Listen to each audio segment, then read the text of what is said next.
Ahoy, ahoy, sad boys. How are we doing? Welcome to the high and tumble seas. I shall be your captain, Greyson Todd, as I guide you through the rocky, murky waters that are reality television. I've talked about the Love Island. I talked about Bar Rescue. I've talked about Terry, Hollywood, fact or fiction, I don't know. Terry, you remember Terry. But none of those compared to my latest obsession of one maritime seafaring series on the Bravo channel. Bravo, the channel that brought you such hits as...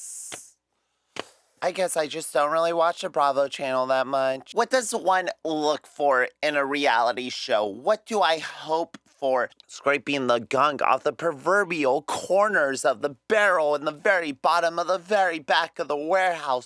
I've been hit by a bus full of vodka and it's made me do bad things. Of course, they sell themselves on the human connection you're gonna feel. Oh God, we're gonna learn about the world. We're gonna learn about people. This wife likes to clean. This wife doesn't. Swap those wives, and we shall see how the other half lives, how one lives beyond ourselves and gain a new perspective about the world. There shall be drama. I was absolutely overjoyed to learn about a brand new reality series of this show that took place on sea with a cast of young, hot individuals doing menial slave labor for wages. There's something on that mirror. She's having me do everything, and I'm tired. Sure, you're serving some assholes now and then, but you have a world-renowned chef making you food. You have tips up the ass. Now, if you're like me and you have never heard of Below Deck, because who watches the Bravo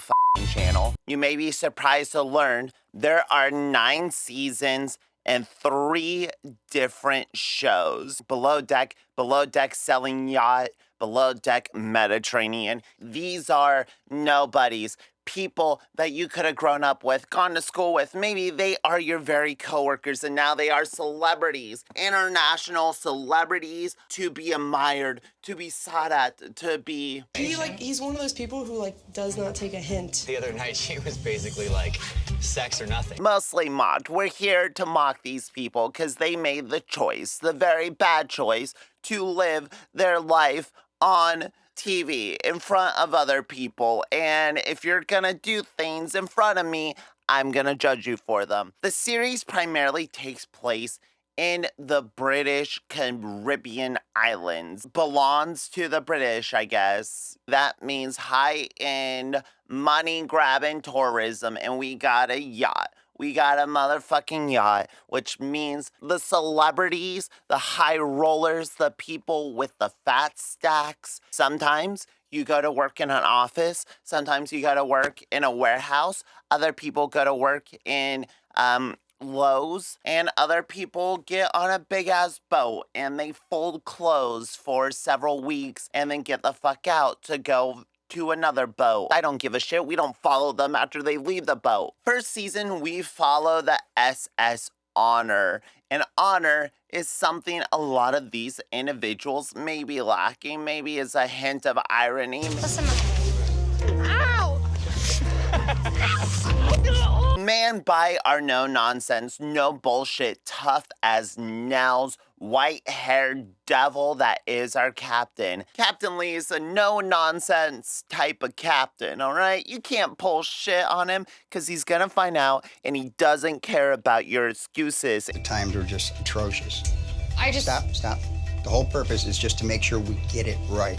Right. Because somebody could die. And regardless of his management style, I still think that, it's his boat, and he has a rule of law. Your ship, your rules. It's clear that he doesn't own the boat himself, that he is a captain for hire, someone who gets chosen to drive the company's ship of the season. This is our ship, our yacht, Honor, and we're gonna bring in the best captain we know, Captain Lee. Someone that doesn't really seem like they would like the attention, but it kind of becomes stealthily clear regardless of how much they try to make him seem like a hard ass, how much they try to hide his personality to make him seem like an imposing antagonist for the crew who just wants to have fun, it becomes obvious throughout the seasons that Captain Lee has a little better spirits about him than one may think. For the limelight is something that calls us all, something that pulls us to the ocean like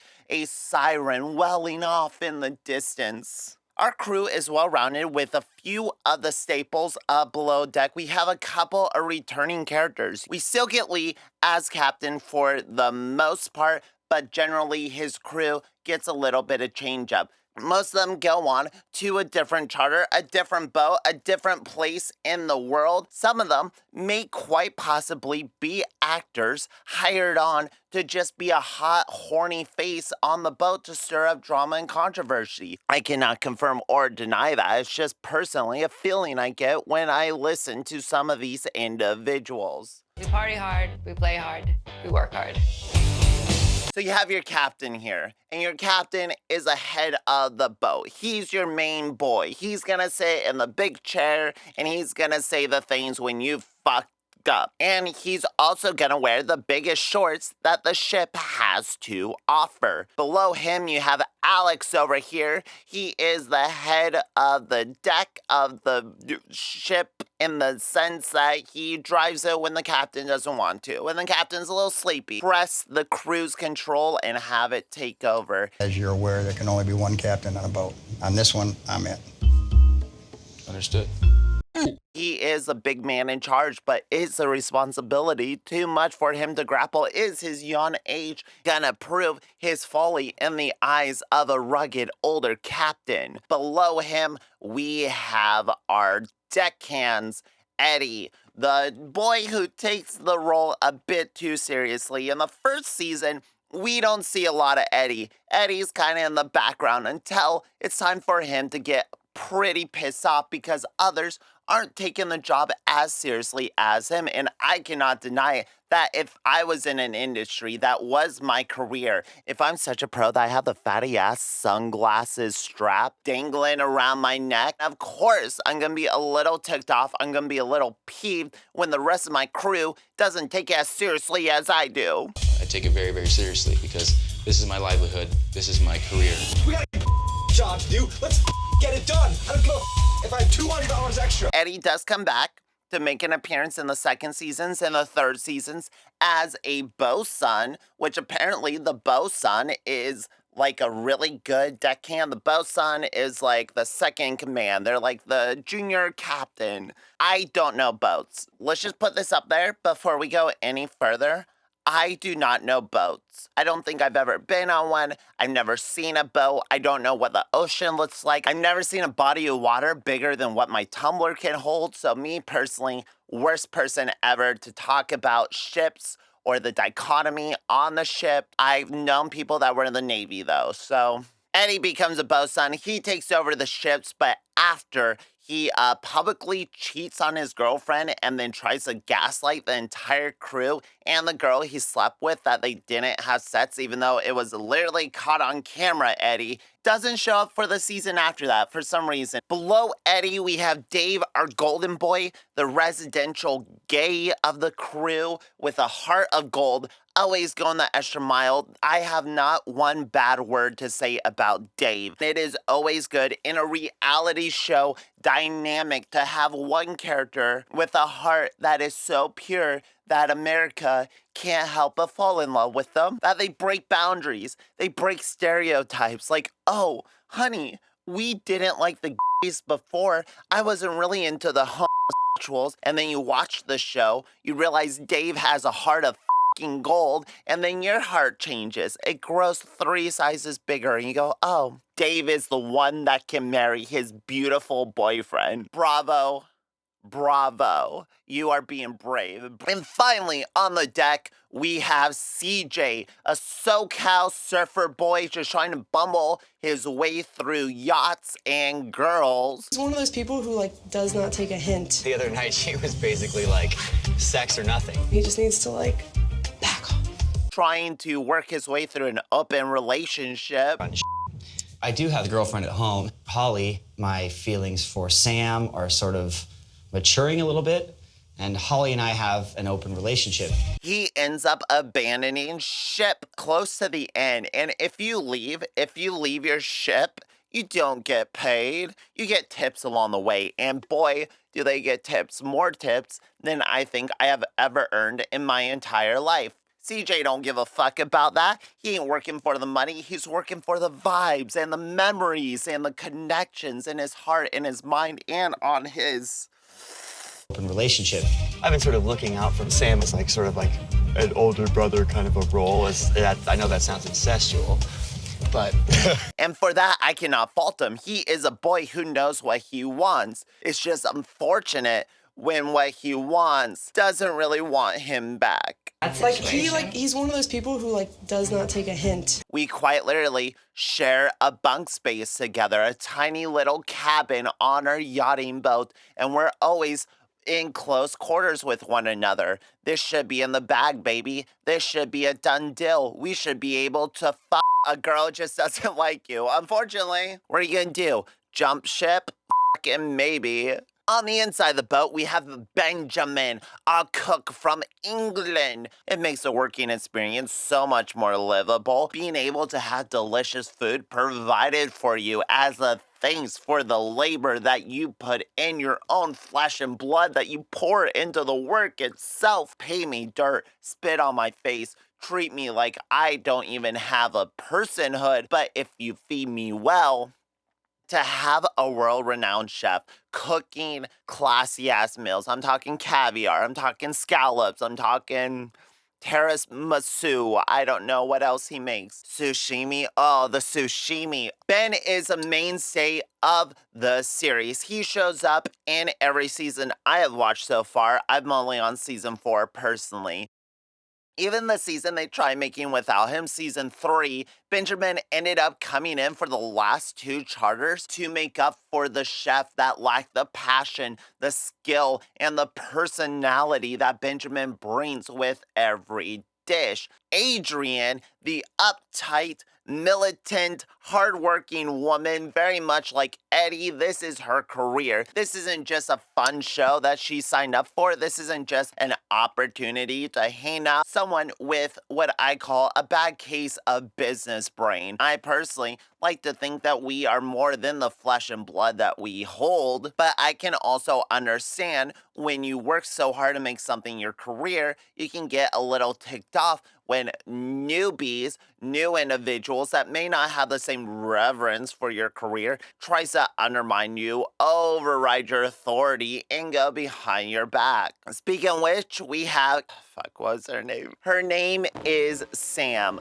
Sam doesn't really have a passion for boating, hasn't really been on many charters, hasn't really worked that hard in her life. I don't know, that's judgment. She didn't want to work an office job. I don't blame her. I don't want to work a fucking office job. Fine, depends if the office has air conditioning, depends on how cozy my chair is. Most people don't want to work in an office. They want to be outside, they want to work with their hands, they want to be moving, they want to see hot guys, hot bodies on the ship. And I personally always appreciate tall girl representation. Each episode follows our intrepid crew as they try to navigate the high seas and difficult customers for a show that talks up how beautiful the yacht is. And don't get me wrong, the yacht is gorgeous. But for a show that talks up how beautiful the yacht is, how luxurious it is, how high priced it is, I can't help but think that some of the guests really aren't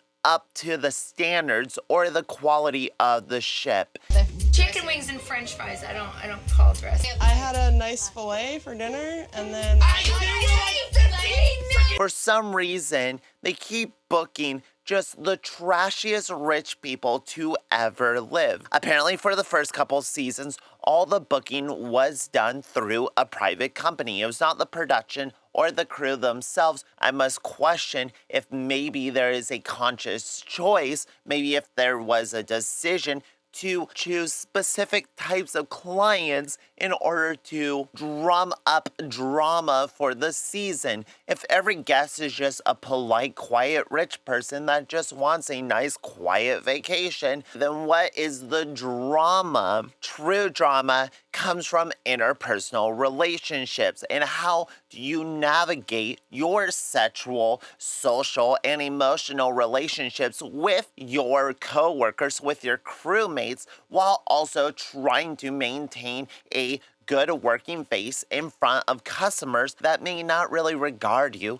as a full human being. You are but a humble servant trying to make me satisfied on my vacation. They'd probably rather be drinking. How do we fix this and dramatize it for the people sitting at home? So let's try to find guests who are as trashy, as much of a train wreck as our dear crew. Sometimes it works in the benefit. Sometimes they pull out amazing charter, get a wonderful tip, and other times you have to wonder, are these actually rich people? Can these individuals actually afford the ship that they're supposedly renting out? And oh, how the drama flows in. Really is just jealousy. And what do you do when you share a room? Well, you gotta fucking switch rooms, right? You gotta change the situation. Kat wants to do this cabin swap. I'm happy with Alex right now, and I feel like I'm in the middle of this. I'll do it. It also doesn't help when they do get time to relax. They tend to spend it getting absolutely and completely, utterly shit-faced. Nice on! It's that duality. You gotta have the workplace drama, the mundane, nuanced workplace drama that just eats away at you every single day, and you have to mix it in with the grand party drama. It can't just be a bunch of hot individuals in a house drinking until they black out, trying to one another. No, they must also have a job on top of that. It's the trying to maintain your service face while everything else is crashing down around you. And yes, sometimes the show hires individuals, brings on individuals that will stir up drama and controversy over helping the ship run smoothly. Hopefully, we don't screw it up. Holy shit. But that's why you have your straight-laced individual like Alex or Eddie who run the ship efficiently. They have the spiked hair, they have the serious face, and they're here to do the job correctly. I don't know if you ever worked in a menial minimum wage job. I know I fucking have. But in those jobs, you typically find someone who cares a little too much about the work. Maybe they take the company's slogan too hard. Take pride in your work. Sure, be happy with what you're doing every day. But you also must understand that in the grand scheme of the world, in the grand scheme of the universe, you serving a couple of people on a ship isn't really making a big impact, isn't really changing much in the world. They're trying to make money. They're trying to find a new life. Some of these people have come from very bad situations, bad home lives, sad backstories. Something must push you to want and seek that kind of work, but that doesn't always lead to the best working environments. You have a lot of very strong personalities who are trying to find self-driven employment. Kat here trying to switch rooms, trying to get out of her situation with Adrian because Adrian is her higher up. She doesn't like Kat very much because Kat has a bit of a drinking problem. Silence amongst this yacht! Kat's acting a little bit more jovial than usual. What in the Rightfully so, when a couple of charter guests were making comments about her body and wanting her to show it off. Have you noticed that Kat's got really nice tits? Oh my god. I generally keep my gaze a little higher. Triggered something within her that made her want to drink, made her want to become inebriated. Something that she has repeatedly said she doesn't have a problem with, even though for some reason she keeps becoming problematically drunk in the series. Hey, CJ! Hey, you have me. No. I'll consider getting help, but I'm still vibing. I'm still having fun. If your career is at jeopardy, if your personal relationships are at jeopardy because of a substance you're taking, then maybe reevaluate if the substance means more to you than the relationships around you. That's all I'm saying. Kat wants to switch rooms. And Benjamin is the person that she wants to switch rooms with because Benjamin is living with someone else. I don't fucking remember. Benjamin talks to Adrian and decides that they will switch rooms. They have made a mutual agreement to bunk together. But because they did that without Kat being part of the conversation, regardless if this is what Kat actually literally wanted, because they made the decision without her. Drama is really going to get started. Such primary school, you know? Yeah, well, I feel like I'm 12 years old. This sort of tiny, petty, interpersonal drama that I enjoy. It's not life-ruining. It's just a little bit of bickering amongst coworkers. They do 3 separate fire drills to show that they have their order of operations correctly down for when there is an emergency. For all the emphasis on fire safety that they have in the first season, that's something that would continue into the other ships. But for some reason, when we're on a new boat with different layout, with a different makeup and different fire safety parameters, for some reason, in that situation, after season 1, we don't really see many fire drills. We see a couple of actual fires, but the drills themselves, the episodes follow our crew trying to cater to the charter guests. This includes meals, this includes cleaning their rooms, excursions, exciting activities to keep them occupied beyond weather constraints. They must provide the fun. If that means taking them on a jet ski, if that means making a treasure hunt, I do give Below Deck credit for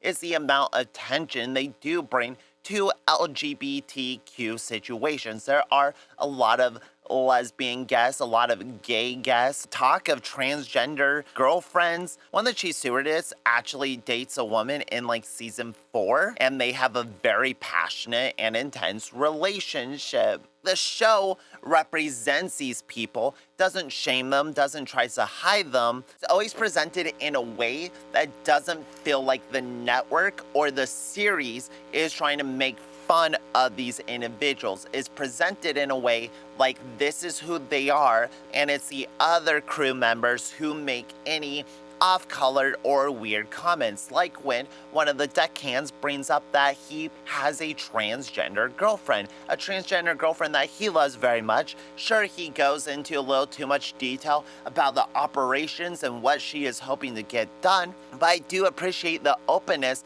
that he has and the crew has for him. It always feels like the show itself is behind the progression of these social relationships, of these social dynamics. So it never feels like these individuals are being propped up or put on display like some sort of sideshow attraction like so many other TV reality shows tend to do. Oh God, be it you fucking play Survivor and you're one of like the best players ever and you come back for the All-Stars and then someone outs you as being trans at Tribal Council as like some sort of got you, as like some sort of thing to point out like you're deceptive because you're lying about your gender, and like I'm cool with it and it's like something that doesn't bother me, man. I just think that other people should know in case they have problems with it. I'm not transphobic, but some people here could possibly be. That's why I want to point it out on national TV for everyone to fucking see and hear. Why haven't you told anyone you're transgender? I think Poseidon, every day that this series handles it with as much care as I think you could in 2013. If you're a fan of these kinds of shows, if you are a longtime viewer of the 90-Day Fiancés, then you know it's all about the tell-all coming together months later after the show has aired, after they have taken in all the social media criticisms Maybe they read the Reddit forums. Maybe they got tweeted at once or twice. After all that has happened, it is time to look back and air out the dirty laundry that may still residually be subsiding within you. Hey everybody, welcome to the Below Deck reunion. I'm your host here, Andy Cohen, does not hold back. CJ, you almost were not able to join us because of a legal matter. The charge was assault.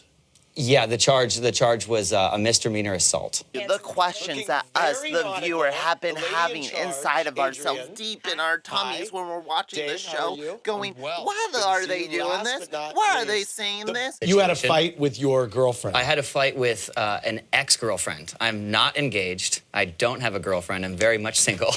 We're all laughing about it here, except for Kat. Oh my God. Look at Kat's face. Literally charged with assault. And he is laughing because he's saying that's ridiculous. I would have never hit my girlfriend. I'd never even had a fiance. Andy Cohen didn't bring up fiance. No one else mentioned fiance, but for some reason, he already has a narrative in his head. He knew that this was going to be brought up. I do have a girlfriend at home, Holly. It may have had something to do with me cheating on her publicly on TV. We got into a little scruff. We got into a little rough one. She didn't appreciate the hours of television dedicated to me trying to another woman. Cool guy CJ. Glad we could have him on here. Glad we can all hang out and really dish it out and not have this come up ever again.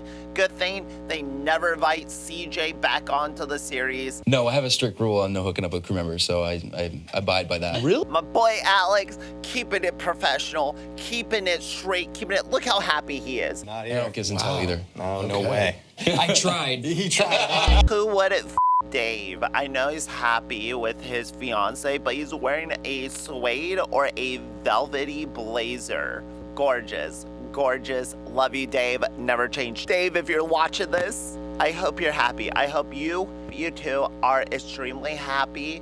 I hope you're making all the babies or none of the babies. Regardless, mazel tov. She just wants it done this way. She's like a little mini female Hitler. Sarcasm. I'm sorry. Wanting things done according to a order of operations, I do not think that makes you a Hitler. Sir, have you ever been on a film set? Would you call the director Hitler? I think there's other contributing factors to what made Hitler Hitler. I think Hitler was a very specific brand of person with a very specific brand of idea. Not everything bad in the world is Hitler. A lot of things are, though. A lot of fucking things are, and we need to be vigilant. We need to look out for it. We need to see the signs. We need to point it out. Adrian over here, she is not. But these green bananas over here quite possibly could be the work of the Third Reich, because I can't think of a torture more horrendous than being forced to eat green ripe bananas. They're so fucking dry. Adrian just has this really stern glare, like she's getting into your soul when she looks at you. I rapes you. I love how they show their faces as they're watching it. Even if you avoided the series, if you were at home and you're like, listen, it's over, we filmed it, I did my pickups, I just want to sit on the couch and watch fucking Bones. I want to watch Bones. I've been at sea for 3 months. I haven't caught up on Bones yet. I know people on social media are gonna tweet at me as we're watching it. I don't want that. I personally do not want to go through it. If that's the narrative that we are going with Adrian, that she is a hard ass, then I, as an editor, will be looking for every clip or every soundbite by other crew members to reinforce that idea. I'm sure Adrian is a fine person. I'm sure she likes to have fun and get down, but they can't really show that clips because that would contradict the narrative of her being a tight ass. Even though what you are watching is reality, what you are watching are real people interacting with their real personalities, you still have to think about, what do the producers want me to take away? What do they want me to feel about these individual people? When an individual is talking, when you hear a sound clip, Do you see the lips moving? If the answer is no, then that sound clip is probably taken from somewhere else. This is absolutely the most obvious in Survivor when you're at the tribal council. The amount of shots they take of just a person turning their head just so there's motion in the scene is incredibly deceptive and incredibly obvious to me. It seems like you think that you're not only smarter than Adrian, but smarter than someone who should be doing this job. I like how Andy doesn't let anything get past him. I don't really know or care for Andy Cohen, but he seems like he is not letting any questions slip by. That's more than I can say for the 90 Day Fiance crew, who let some very questionable, some very horrendous behavior just kind of slip through. In some of the latter seasons, they tend to drag the tell-all way too long. I don't need 3 hours of tell-all, but through it all, Below Deck has remained to be the top tier blending of drama and workplace situations. If there isn't drama happening, then we move on to the next charter guest, because the next charter can always go worse, or it could go better, but usually it goes worse. I personally love Below Deck. I love my trash. If you've heard of Below Deck, if you're a fan of the series, who is your favorite crew member, and why is it not Dave? And if you never heard of Below Deck before, what is your favorite reality show that takes place perhaps in some sort of workplace environment, workplace setting, where individuals have to navigate the drama and the interpersonal workings of their own life? Below Deck is just the perfect blend of all the things I want from a reality television series, and I hope that the latter seasons do not fall into some of the trappings that take away from the enjoyment I have with this type of show. Thanks for listening to me talk about a reality show where I'm not sure if I sufficiently represented the series at all, or if I even made sense. I had fun rambling about it. You stay sweazy and stay posy, and I can catch you on the flip side. Watch some good shit, and I'll catch you. I already said that. I'll catch you on the stern or the bow. I'll catch you on the boat. I don't know many boat things. How do you keep it on theme if you don't know the theme?